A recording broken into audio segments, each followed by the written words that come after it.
David, thanks. A 21-year-old man is now formally charged in the drowning death of that 13-year-old boy in Marinette. Tyler Birch is charged with second-degree reckless homicide for the death of Jacob Bowerman. Last week, first responders were sent to a distress call at the boat launch in Marinette. Jacob was found unresponsive in the water. He later died at the hospital. According to the criminal complaint, Birch and another teen identified as PC initially claimed that Jacob voluntarily jumped into the water with them.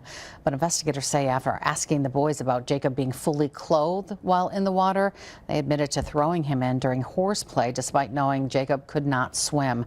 PC claims it was Birch's idea to throw Jacob in. Jacob's mother says he was bullied and was afraid of the water.